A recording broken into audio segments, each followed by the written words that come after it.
El túbulo distal es impermeable al agua. No va a haber transporte de agua, solo va a haber transporte de solutos. Si nos fijamos, la osmolaridad sigue siendo de 100 milismoles litro a la entrada y a la salida. Los transportadores que debemos conocer son 3 y relativamente complejos. Vamos a empezar por el cotransportador de sodio-cloro. De la cantidad de sal que llega al túbulo distal, vamos a reabsorber la mayoría. Recuerda que al segmento siguiente, que era el túbulo colector cortical, ya no llegaba casi nada de sal, solo un poquito. Aquí reabsorbíamos aproximadamente el 4% del total, pero todo lo demás ha sido reabsorbido en segmentos anteriores. Con transporte de sodio-cloro entran el sodio y el cloro en la célula. Para reabsorber definitivamente ese sodio, que ha atravesado la membrana luminal por el cotransportador de sodio-cloro, tenemos una bomba de sodio-potasio ATPasa que va a reabsorber definitivamente ese sodio al torrente sanguíneo.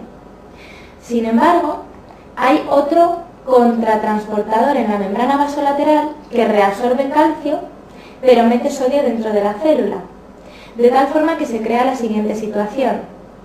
El sodio que ha sido metido dentro de la célula por el cotransportador de sodio-cloro y el sodio que ha sido metido dentro de la célula por el contratransportador de sodio-calcio van a competir por esa bomba de sodio-potasio ATPasa para ser reabsorbidos definitivamente por el torrente sanguíneo. Luego, el resumen es que por cada molécula de sal que reabsorbemos, dejamos de reabsorber un calcio y perdemos ese calcio por la orina. Cuanta más sal llegue al túbulo distal, más calcio vamos a perder por la orina. Este es un concepto muy importante, porque es el primer consejo, por ejemplo, que se les da a las mujeres con osteoporosis. Lo primero que se les dice es que coman sin sal. ¿Por qué? Porque si llega menos sal al túbulo distal, tendremos mucha más facilidad para reabsorber el calcio y tendremos menos hipercalciuria, que es uno de los grandes problemas de las mujeres con osteoporosis. Lo siguiente es ponerles un fármaco, un diurético, una tiacida. Las tiacidas son inhibidores del cotransportador de sodio-cloro y entonces le quitan la competencia a la reabsorción del calcio y permiten que se reabsorba calcio mucho mejor. Para estudiar las enfermedades vamos a utilizar un esquema simplificado, que no es del todo real, pero el balance es exactamente el mismo. En la diapositiva siguiente, donde veis el síndrome de Gittelman, que es la tubulopatía hereditaria que vamos a estudiar en este segmento, lo hemos simplificado de tal forma que por cada cotransporte, por cada molécula de sal que reabsorbemos, vamos a perder un calcio por la orina. Ese es el balance final. Entonces, quedaros con este esquema, que es más sencillo, aunque no sea del todo igual que en la realidad. En el síndrome de Gittelman lo que sucede es igual que si nos tomáramos tiacidas desde el día de nuestro nacimiento. Es una disfunción del cotransportador de sodio-cloro.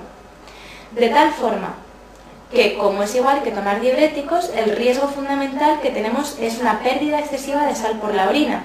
El riesgo es de hipotensión.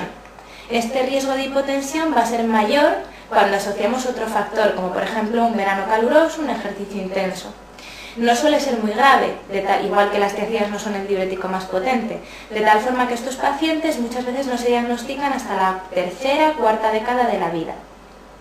Pueden tener hipotensión, van a perder una gran cantidad de sal por la orina, pero además van a tener un dato característico en la analítica de orina, que es la hipocalciuria, van a tener un calcio bajo en orina. Esto no tiene ninguna relevancia clínica, pero sí es importante a nivel del enunciado de la pregunta. Tenéis que estar pendientes, si hay hipocalciuria, hay que pensar en un síndrome de Gittelman. Además, esta mayor pérdida de sal en el túbulo distal va a llegar al túbulo colector cortical. El túbulo colector cortical está preparado para reabsorber menos del 1% de la sal total. Y en este caso le va a llegar como 3 veces más cantidad de la sal que está acostumbrado a recibir. A mayor cantidad de sustrato, mayor actividad de los transportadores. Pueden aumentar su actividad para intentar reabsorber la mayor cantidad de sodio posible. Aún así, se va a perder sal por la orina, por eso se llama síndromes pierde sal, tubulopatías pierde sal. Vamos a tener mayor reabsorción de sodio, mayor gradiente electronegativo de cloro y esto va a suponer una mayor pérdida de potasio y de protones por la orina. Luego, además de tener riesgo de hipotensión y la hipocalciuria característica, podemos tener alcalosis hipopotasémica. que tampoco va a ser muy grave, pero todos estos datos en conjunto nos hacen sospechar y tratar un síndrome de Gitelman. Vamos a reponer con suplementos orales la hipopotasemia y vamos a tener cuidado de que nuestro paciente no se deshidrate. Son pacientes que pueden comer con sal, ya que tienen síndromes pierde sal. No van a estar hipertensos prácticamente nunca, a no ser que tengan otra patología asociada. En la tabla resumen vamos a ver una tensión arterial baja con activación del sistema renina-angiotensina-aldosterona, pH en sangre alto, alcalosis, hipopotasémica con el potasio bajo en sangre. El calcio en orina bajo, hipocalciuria. Y la pista es igual que tomar tiacidas, es igual que tomar un diurético tiacídico. La disfunción, el cotransporte de sodio-cloro a nivel del túbulo distal.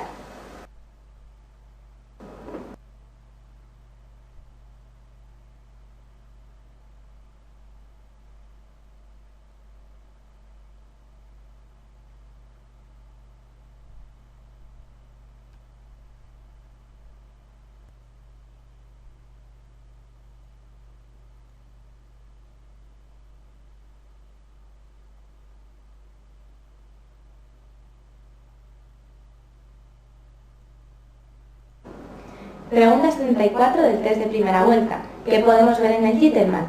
Herencia autosómica dominante, falso. La mayor parte de los casos, autosómica recesiva. ¿Afecta al túbulo colector? No, afecta al túbulo distal. ¿No produce nefrocalcinosis? Esa va a ser la respuesta correcta. Recuerda que hay hipocalciuria, luego nunca van a tener riesgo de litiasis, mucho menos de nefrocalcinosis. La anatremia suele ser normal. Es excepcional que se produzca hiponatremia en el Gitelman. Y tampoco cursa con hiperpotasemia. Como tubulopatía hereditaria con nombre propio, cursará con alcalosis hipopotasémica.